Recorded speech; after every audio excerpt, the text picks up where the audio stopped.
ఎత్ర నార్యస్సు పూజ్యంతే రమంతే తత్ర దేవతః. ఎక్కడ స్త్రీలు పూజింపబడతారో, ఎక్కడ గౌరవింపబడతారో అక్కడ దేవతలు ఉంటారు. దేవతలు ఉంటే ఆటోమేటిక్గా ఆ ఇంట్లో సిరి సంపదలు వెల్లువిరుస్తాయి. కావున అందరూ ఒక స్త్రీని గౌరవించండి. ఒక తల్లిలాగా, ఒక చెల్లిలాగా, ఒక అక్కలాగా.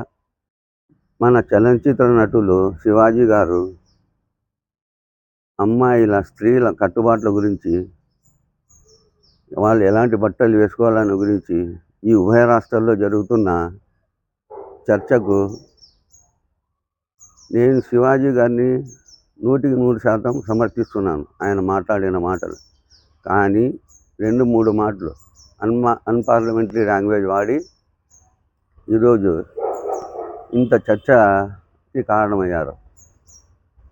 మహిళా హక్కుల కమిషన్ దగ్గర హాజరవడానికి కూడా ఈరోజు ఇదే కారణం. శివాజీ గారు, నేను ఒక మాట అడగదలుచుకున్నా. చాలా చక్కగా వివరించినారు మీరు. స్త్రీలు ఎలాంటి బట్టలు వేసుకోవాలి, స్త్రీ ప్రకృతి లాంటిది అని. 100% కరెక్ట్. కానీ మీరు మాట్లాడిన 3 మాటలు ఆ ప్రకృతి విలయతాండవం చేసింది. అది ఎందుకంటే కొన్ని 3 పదాలు చాలా ఎబ్బెట్టుగా ఉన్నాయి మీరు మాట్లాడిన మాటలు. అందుకే ఈరోజు స్త్రీ జాతి మీ మీద విరుచుకుపడుతుంది. ఒక మాట నేను అడుగుతాను. బీహార్ ముఖ్యమంత్రి ఉన్న నితీష్ కుమార్ గారు పలుమార్లు సీఎం అయినారు.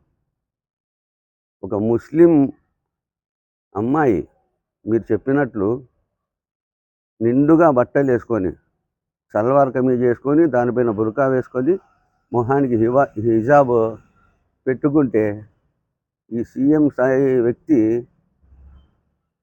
ముస్లిం సాంప్రదాయ ప్రకారము ఆ పాప బట్టలు వేసుకుంది.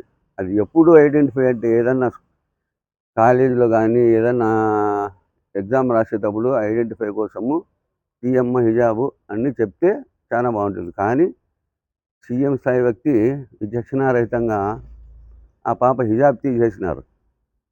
అప్పుడు మీలాంటి వాళ్ళు నీతిగా నిక్కచ్చిగా మాట్లాడే మీరు ఆ రోజు ఎందుకు ఖండించలేదు? ఆ అమ్మాయి హిజాబ్ తీసినప్పుడు చర్చ జరిగినప్పుడు మీరు ఆమె గురించి మీరు ఎందుకు మాట్లాడలేకపోయినారు? ఇప్పుడు మాట్లాడుతున్నారు, కరెక్టే. ఆడది ఇట్లా బట్టలు వేసుకొని ఆ రోజు కూడా మీరు 2 మాటలు ఖండించుంటే బాగుండేదని నా అభిప్రాయం, నా సొంత అభిప్రాయం. ఈ ప్రశ్నకు మీరు ఖచ్చితంగా సమాధానం చెప్తే వినాలని ఉంది.